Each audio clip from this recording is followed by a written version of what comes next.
Hello everyone, welcome back to my channel. Again, it's a new content. Let's start reading the summaries one by one. So, in today's topic, we will learn about Alchemist by Paulo Coelho. So, let's start reading the summaries one by one.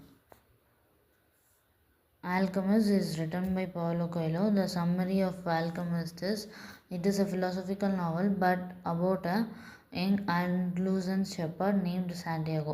So character name வந்து Santiago who dreams of finding hidden treasure near the Egyptian pyramids. Egyptian pyramids கிட்ட வந்து அவனோட hidden ட்ரெஷரை வந்து கண்டுபிடிக்கிறதுக்காக dream பண்ணிட்டு இருக்க ஒரு person தான் Santiago.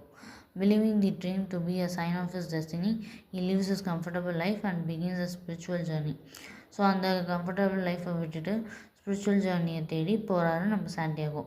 On his travel Santiago meet several significant figures. So several significant figures என்னென்னன்றது கேரக்டர் ஸ்கெட்ச் மூலிமா பார்த்துலாம். A king Melchizedek who introduces him to the idea of personal legend, one's true purpose in life. ஒருத்தவங்களோட வாழ்க்கை பயணம் எதை நோக்கி இருக்கணுன்றது தான் இந்த லெசனில் வந்து சொல்கிறாங்க. A crystal merchant who teaches him patience and the value of effort. So value of effort இதுதான் வந்து கிறிஸ்டல் மர்ச்சன்ட் ஒருத்தர் வந்து பேஷன்ஸை பற்றியும் வேல்யூ ஆஃப் நம்ம எடுக்கிற எஃபர்ட்டுக்கு உண்டான ரெஸ்பெக்டும் வந்து இதில் தான் நம்ம பேஷன்ஸில் தான் இருக்குது அப்படின்னு சொல்கிறாங்க. And Englishman who studies alchemy and represent theoretical knowledge. So Englishman மூணாவது கேரக்டர் வந்து ஆல்கமியில் வந்து ரெப்ரசன்ட் பண்ணுறது தியரட்டிக்கல் நாலேஜை பேஸ் பண்ணி தான். Finally, alchemist who guides Santiago in understanding the soul of the world, listening to his heart and trusting the universe. So இதில் வந்து என்ன சொல்கிறாங்கன்னா ஆல்கமிஸ்ட் கடைசியாக வந்து என்ன சொல்கிறாங்கன்னா உன்னோட சோல் ஆஃப் த வேர்ல்டு, உன்னோட சோல் அது வந்து உன்னோட ஹார்ட்டையும் யூனிவர்ஸையும் ட்ரஸ்ட் பண்ணு, வேறு எதையும் யார் சொல்கிறது நம்பாத அப்படின்னு சொல்லி வழி அனுப்புகிறார் alchemist. Through hardships, setbacks, and spiritual awakening, Santiago learns that true treasure is not just material wealth, but wisdom and self-discovery and fulfillment of one's personal legend.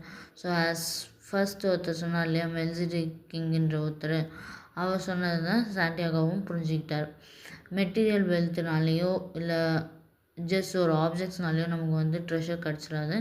But அது ஒன்று கிடைக்கணுன்னா ட்ரெஷர்ன்றது நமக்கு விஸ்டம், நாலேஜு, செல்ஃப் டிஸ்கவரி, நம்மளை யாருன்றது கண்டுபிடிக்கிறது, fulfilment of one's personal legend அதுதான்.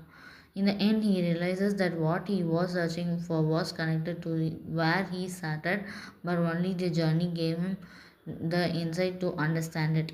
So இதுதான் வந்து ஒரு ஜேர்னி வந்து அண்டர்ஸ்டாண்ட் பண்ணிவிட்டு காம்ப்ரிஹெண்ட் பண்ணிவிட்டு நல்ல ஒரு மீனிங்ஃபுல்லான ஜேர்னி தான் அவர் சூஸ் பண்ணியிருக்காரு அப்படின்னு சொல்லி இந்த ஆல்கமிஸ்ட் வந்து பவுலோ கோயலோ எழுதியிருக்கார். கோர் தீம் என்னென்னா when you truly desire for something the universe conspires to help you to achieve it. ஒன்றுத்துக்கு நீ ஸ்ட்ராங்காக அச்சீவ் பண்ணணும்னு நினச்சின்னா அதை ஆசைப்பட்டினா அது யூனிவர்ஸும் சேர்த்து உனக்கு ஹெல்ப் பண்ணும் அப்படின்ற ஒரு ஃபெய்த்தோட இந்த சம்மரியை முடிக்கிறார் மக்களே. தேங்க்யூ மக்களே. அடுத்த வீடியோவில் நம்ம பார்ப்போம். நன்றி. மீண்டும்